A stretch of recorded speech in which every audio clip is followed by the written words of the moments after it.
Hi there, welcome to the Old Fashioned Health Network, Good Health Inside and Out, and I am your host Jazz. Today we have a very special guest today for Behind the Body. We have Kevin Reeder. I say it right? That is correct. So Kevin Reeder is actually a member at the gym I go to in Titans Fitness.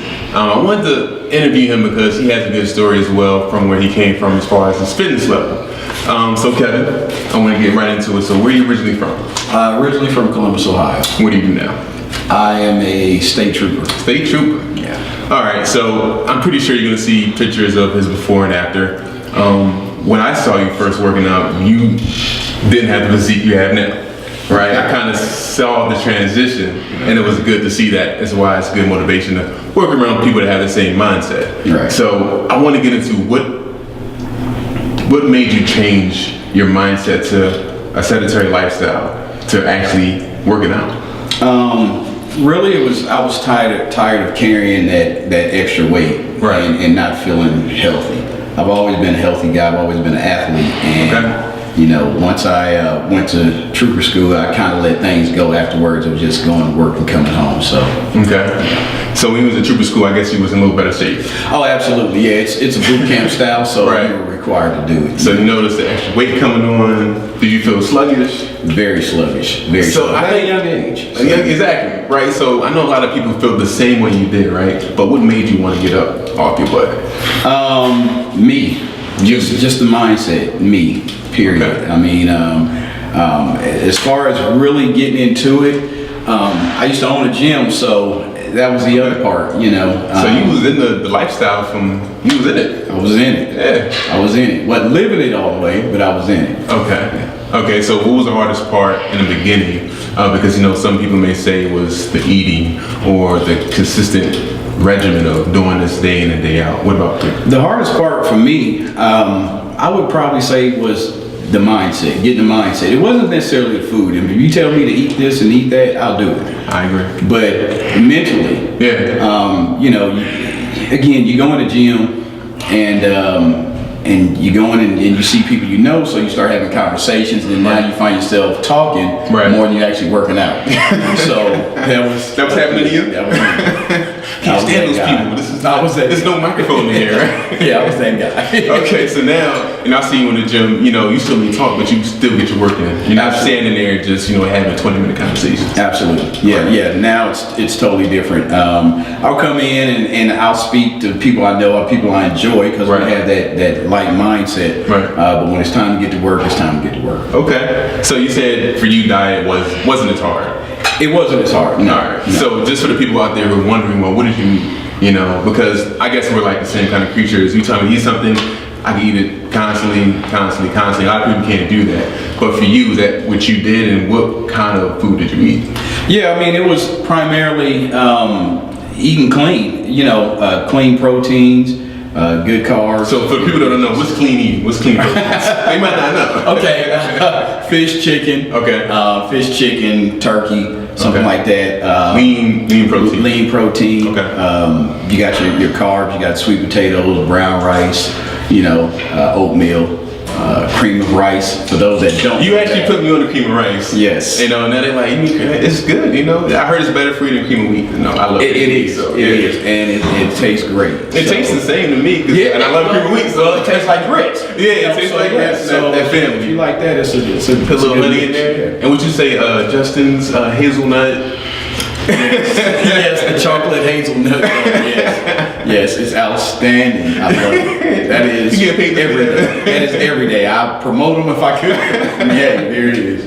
All right, so cool. So now you're eating right. You have a good transformation. You also started competing, right? Now, because I know when I first started competing, because I saw one of my best friends, and I was like, you know what? I'll work out anyway. Just step on stage for fun. What about you? Well, for me, when I owned my gym, I never thought about competing. Right. Just kind of looked at magazines and stuff like that. Obviously, you see, you know, the big name folks, Ronnie Coleman and all Kyle Green and all of them. So, but I met a good friend of mine, Daniel Stucker, who owns Titans Fitness, and Trey Brewer. Big Trey, yeah, Big Trey. And they actually Trey was competing at the time. Daniel was finishing up his career competing, and you know, just watching them and watching Trey, and they kind of got me into it. And Daniel actually was the one that actually first started doing my diet. Okay. So you know, it's good to say something to that. It's good to go to someone that can lead you or guide you in that direction of what you're trying to go. So yeah. So do you find that a lot of people are in that situation, they feel some kind of way that I don't need anybody, I don't go anybody, you know? Do you run into that? You do, and that's very interesting, man. Because I mean, we all think we can do it ourselves, and a lot of times, and you've competed yourself, even when you look in the mirror, you look at yourself every day, you may not see the transformation, so you need that second set of eyes to tell you. To be real and honest with you. That's right. Not one of them guys that you're in, you're not in. Right. You know, you're not. So, but yeah, you definitely need that second set of eyes, and Daniel and Trey was that second set of eyes and influence that really inspired me to Step on to the the stage. Yeah. So you did get your pro card? I did, yes. Yeah, you're a pro now.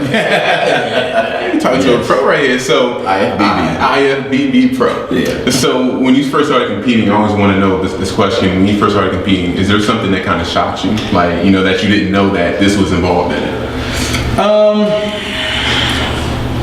I think one of the things that shocked me about competing, about other athletes, was the lack of preparedness. You know, elaborate on that.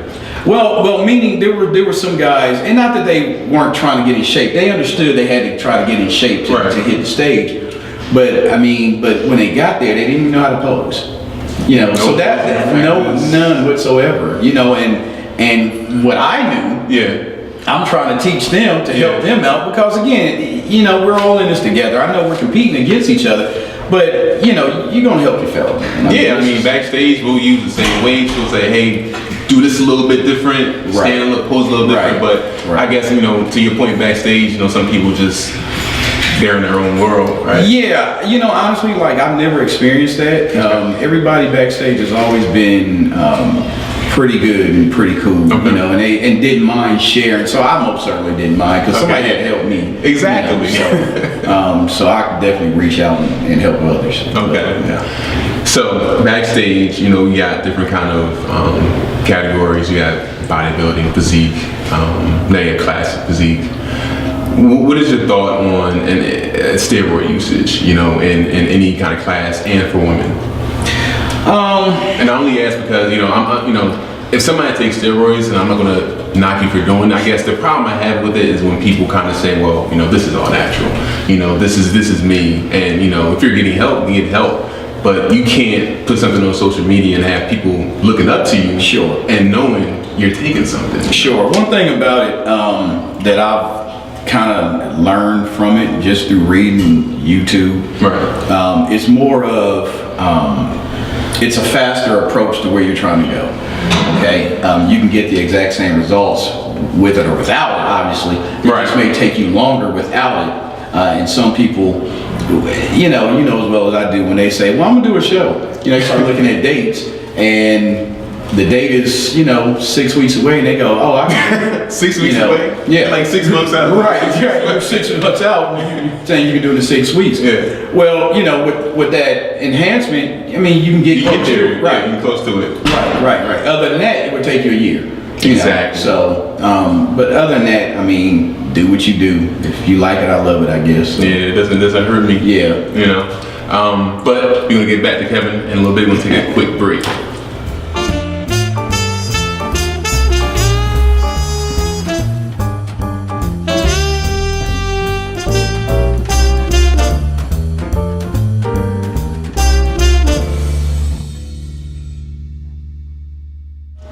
So we're back with Kevin Reeder. Have a couple more questions for you. Appreciate the time, of course. Yes, sir, absolutely. So now I want to transition. Now you're actually training clients, right? So were you training clients? I guess you owned your own gym. Were you training clients then? Yes. Okay, so you've been training clients. And at your gym now, I see that, you know, you have a different plethora of clients as well. You have men, women. You actually had a guy that just competed, correct? Correct. Right, he did good as well, I think. Yes, he did. The first competition, how long did it take for him to I picked him up in February, and his first competition was was it June 2nd. June 2nd? Yeah. Which one did he do? He did the Roman Classic up in Rome Classic. Yeah. Rome, Georgia. Okay, so you also personal train, but you also get people ready for shows. That is correct. Just in case you're wondering, he can hook you up. All right, so now one thing I like to know of all trainers is when your clients hit the wall, how do you motivate your clients? Well, as a trainer, honestly, you become a friend, a psychologist, and all of that. So, I mean, it's really digging into the mind. In order to get somebody prepared for the show, the mind has to be right. And so it's really talking to them, seeing where they're at, seeing where their breakdowns are, seeing where that wall is, right, and see if we can get past that and move forward. So, quick fun fact: what's your favorite cheat meal? That's what you said a minute ago. It's sad to say, but my favorite cheat meal is not really a cheat meal. If I get a cheat meal, all right, back to your fat days. Back to your fat days. All right, okay. Now you probably pizza. Okay. Yeah. I'm partial to that as well. Probably so now, what is it? That's not a cheat. I might go get salmon and broccoli. Man, this man talking about that's a cheat meal for me. People out there talking they can't eat that on the regular. Oh man. But you can't eat too much of it because of the fats. But that's a cheat meal for me, or maybe some good salmon, some real good salmon, like salmon steak too. Yeah, man. Or chicken, a good piece of chicken. What is that they got over at Longhorns? Chicken? Yeah. Yeah. Parmesan crusted chicken. That's Parmesan crusted chicken. That might be a little machine right there. Yeah, that's outstanding. He got a couple plugs in here. I don't know. He getting paid for this. Yeah, Parmesan crusted. Yeah. All right. So, if you don't mind, I want to put this out there because I didn't think you were the age you were. Do you mind telling people? No, I don't mind. I'm 48 years old. I'll be 49 November 29th. Man's 49 is in great shape, and so. To people who think it's too late to do anything, what do you say? It's never too late. It's never too late. I see people, and a lot of times I know in there mentally, because again, everything starts mental. Yep. They feel like it's too late for me, and it's not. As long as you keep moving, as long as you keep the drive, keep the wheel, it'll happen. Trust the process. Trust the process. This is an example right now. Trust the process. It will always move for you. It may not listen, and here's the thing, this is what I tell my clients. Right. You didn't put it on overnight, it ain't gonna come off overnight. Exactly. And that's simple. It's that simple. People, we live in a microwave generation, right? Yes. They want it now. That's why you have so many fads and pills and all that. Just put the hard work in, man. Put the hard work in. That's it. And it will happen. And that's guaranteed. That is guaranteed. Yeah. So, with that said, how can the people reach you? What's your social media, all that good stuff? Social media, Instagram is Kevin Reeder _IFBB Pro. You can also reach me on Facebook at Kevin Reeder _IFBB Pro or Kevin Reeder. And emails mkksr@aol.com. I know I still use AOL, but hey, it works. Exactly. Yeah. All right. Well, Kev, I want to thank you so much for coming out here. I know I've been trying to get you on the show for a minute, so I appreciate you. Well, I appreciate you absolutely for inviting me, man. It's been a pleasure. Of course. Definitely. So again, this is Kevin Reeder, Jazz, your host for Behind the Body. See you next time.